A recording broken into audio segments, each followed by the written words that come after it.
सोचिए आपकी आँखें नहीं होती तो क्या आप अपना जीवन जो है वो चला पाते? क्या आप अपनी दिनचर्या के कार्य जो है वो कर पाते? क्या आप शिक्षा वो प्राप्त कर पाते?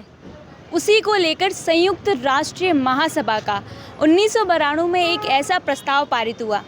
उस प्रस्ताव में 3 दिसंबर की तारीख को अंतर्राष्ट्रीय दिव्यांग विकलांग दिवस के रूप में मनाया जाया और उसी को लेकर हर साल 3 दिसंबर की तारीख को विकलांगता दिवस जो है वो मनाया जाता है। और इस दिवस को लेकर इस दिवस का मुख्य उद्देश्य है सभी विकलांग जितने भी दिव्यांग भाई बंधु हैं उनके अधिकार उनके कल्याण के लिए ये प्रस्ताव पारित हुआ। उसी को लेकर आप मेरे पीछे ये बच्चे देख रहे होंगे। शायद आपने कभी कल्पना नहीं की होगी कि एक नेत्रहीन बच्चे विश्व में खेल का मैदान में उतरकर गोल्ड मेडलिस्ट जो है वो प्राप्त कर सकते हैं। वही जोधपुर का नेत्रहीन आंगनवा नेत्रहीन विद्यालय, वहाँ पर ऐसे कई बच्चे हैं जिन्होंने पूरे राजस्थान में नहीं बल्कि पूरे भारत में जोधपुर का नाम रोशन किया है।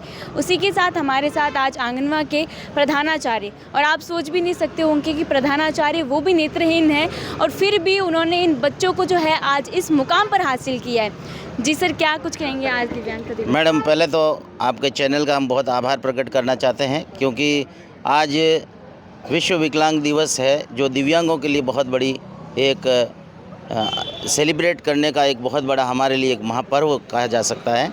और हमारे जो बच्चे हैं वो ब्रेल लिपि के माध्यम से पढ़ते हैं, उंगली से टच करके, और कंप्यूटर भी चलाते हैं। और इसके अलावा खेलों में भी बहुत आगे बढ़े हुए हैं। म्यूज़िक में भी हमारे बच्चे बहुत आगे हैं, जोधपुर का नाम रोशन कर रहे हैं। पैरा ओलंपिक में राष्ट्रीय स्तर पर और कबड्डी राज्य स्तर पर अनेकों स्थानों में इनका प्रथम स्थान रहा है। और रिज़ल्ट में भी ये 100% पास तो होते ही हैं, लेकिन सारे के सारे बोर्ड में फर्स्ट डिवीज़न पास हुए हैं। हम आपसे और समाज से यही उम्मीद करते हैं कि हमारे इस दिवस के उपलक्ष्य में आप सभी जो एक भामाशाहों का विशेष हमारे लिए योगदान रहता है, और विद्यालय के लिए अगर मैदान उपलब्ध हो जाता है तो बहुत बड़ी बात होगी। और विशेष रूप से विशेष शिक्षक हैं हमारे यहाँ पे पढ़ाने वाले, जो स्टाफ हमारे साथ में आए हुए हैं, जैसे रेखा जी हैं, गरिमा जी हैं और ये बीना मैडम गहलोत हैं। तो इनके माध्यम से, विशेष शिक्षा के माध्यम से इन बच्चों को यहाँ अध्ययन करवाया जाता है। आज आप जिला कलेक्टर परिसर में पहुंचे, आपने एडीएम को ज्ञापन सौंपा, तो क्या कहेगा आपको? अभी हम ज्ञापन सौंपने आए थे और विशेष रूप से कलेक्टर महोदय ने हमारे लिए हरी झंडी दिखा करके रैली का शुभारंभ किया। उसके तत्पश्चात जिलाधीश महोदय अभी अन्य प्रोग्राम में गए, लेकिन वो हरी झंडी दिखा करके गए थे। और एडीएम साहब से अभी मिले थे तो उन्होंने हमारा ज्ञापन लिया। और विशेष रूप से हमारे को ये की आज बड़ी मांग थी वो खेल का मैदान अगर विद्यालय को अगर उपलब्ध हो जाता है तो ये निश्चित रूप से इनको व्यायाम और शरीर को स्वस्थ रखने के साथ साथ जोधपुर का नाम रोशन करने में और दिव्यांगों के लिए अंतर्राष्ट्रीय खिलाड़ी पैदा होंगे, ये निश्चित रूप से मैं आपको विश्वास दिलाता हूँ। देखिए, हमारे साथ कुछ बच्चे भी हैं, उनसे भी हम बात करेंगे। जी, क्या नाम है आपका? जी, नारायण।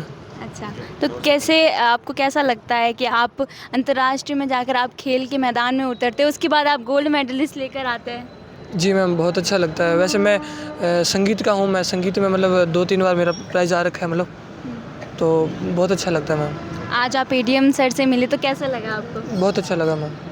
अब आपने कभी ऐसा सोचा कि मेरी आँखें नहीं है, ये मेरी कमज़ोरी है, आपने अपनी कमज़ोरी को अपनी ताकत बना दी? जी मैम। और कितने हैं आपके सारे फ्रेंड्स वगैरह साथ में? नहीं मैम, सभी फ्रेंड्स हैं, सभी फ्रेंड्स हैं एक साथ रह के। तो जी। कैसे, अभी आपने कभी सोचा कि आपको चलने में प्रॉब्लम होती है तो आप कैसे चलते सारे? नहीं मैम, जो अनजान जगह होती है वहाँ पे थोड़ी कठिनाइयों का सामना करना पड़ता है। बाकी जहाँ पे रोज़मर्रा का जो हमारा होता है उसमें तो कोई दिक्कत नहीं होती, चल फिर सकते हैं आराम से। अच्छा, आप महसूस करके चल लेते हैं? जी मैम। देखिए, ये वो सारे बच्चे हैं जिन्होंने अपनी दिव्यांगता को अपनी कमज़ोरी नहीं बल्कि अपनी ताकत बनाई है, और इन ताकत को और भी मजबूती करने वाले ये सभी टीचर्स हैं, ये सभी इन्होंने इन बच्चों को सपोर्ट करके इन बच्चों को आज इस मुकाम तक हासिल किया है। तो जी मैम, क्या कहेंगे कुछ?